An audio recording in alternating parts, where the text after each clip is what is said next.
श्री कृष्ण का पूरा जीवन हमारे लिए प्रेरणा का स्रोत है। उनके जीवन की हर एक घटना एक महत्वपूर्ण संदेश देती है। चाहे बचपन की रास लीला हो या गीता का ज्ञान या फिर महाभारत का युद्ध, भगवान श्री कृष्ण के जीवन का हर एक पल मानव जाति के लिए एक शिक्षा है। यूं तो महाभारत की पूरी कथा हम सभी जानते हैं और किताबों में काफी पढ़ भी चुके हैं। इसके अलावा टीवी पर भी अक्सर आप लोग महाभारत देख चुके होंगे। महाभारत के युद्ध की एक घटना है जो मुझे बहुत ज्यादा प्रेरित करती है और मुझे उम्मीद है आप लोग भी इसे काफी एंजॉय करेंगे।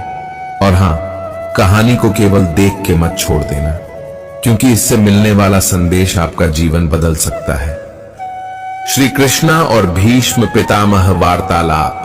श्री कृष्ण ने अपनी पूरी सेना दुर्योधन को सौंप दी थी और स्वयं पांडवों की तरफ से युद्ध का आगाज कर रहे थे। भगवान कृष्ण ने अर्जुन से वादा किया था कि वह युद्ध में हथियार नहीं उठाएंगे और निहत्थे ही पांडवों को विजयी बनाएंगे। युद्ध के 9वें दिन कौरवों के सेनापति भीष्म पितामह में चारों तरफ कहर बरपा रखा था। वो अकेले ही पूरी पांडव सेना पर भारी पड़ रहे थे। भीष्म पितामह अपने वचन और प्रतिज्ञा पर अडिग रहने के लिए जाने जाते थे। उनका मानना था कि जो प्रतिज्ञा उन्होंने की है उसे प्राण देकर भी निभाना है। एक तरफ श्री कृष्ण अपने निहत्थे रहने के वचन से बंधे थे, लेकिन वहीं भीष्म पितामह पांडव सेना पर आग उगल रहे थे। ऐसा लग रहा था मानो कुछ क्षण में ही भीष्म पांडवों को हरा देंगे। श्री कृष्ण शांतिपूर्वक सब कुछ देख रहे थे। वो जानते थे कि अर्जुन भीष्म का मुकाबला नहीं कर सकता, लेकिन उन्होंने अर्जुन से वादा किया था कि वह पांडवों को ही विजयी बनाएंगे। वही महाबलशाली भीष्म पांडवों का तहस नहस करने में लगे थे।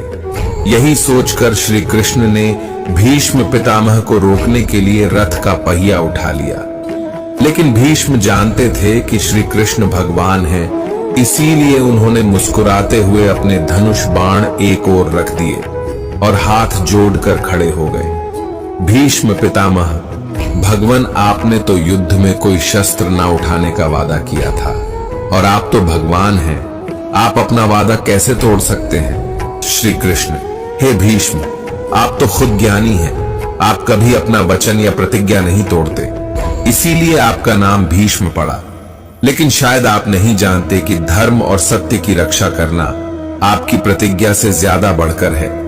आप अपनी प्रतिज्ञा और वचन पर अटल हैं, लेकिन अपनी प्रतिज्ञा निभाने के चक्कर में अधर्म का साथ दे रहे हैं। याद रहे, जब जब दुनिया में धर्म का नाश होगा, तब तब मैं इस धरती पर अधर्म का नाश करने अवतरित होता रहूंगा।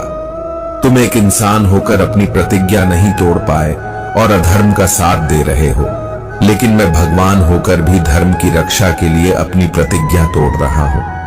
अगर मेरी किसी प्रतिज्ञा या वचन की वजह से धर्म और सत्य पर कोई आंच आती है, तो मेरे लिए वो प्रतिज्ञा कोई मायने नहीं रखती है और मैं धर्म के लिए ऐसी हजारों प्रतिज्ञा तोड़ने के लिए तैयार हूं। अगर आपके सामने धर्म का नाश हो रहा हो और आप कुछ नहीं कर रहे, तो भी आप पाप के भागी हैं। श्री कृष्ण का ये संदेश दिल पर बहुत गहरी छाप छोड़ता है। दोस्तों, सत्य की रक्षा हमारे हर स्वार्थ, हर वचन और हर मजबूरी से बढ़कर है।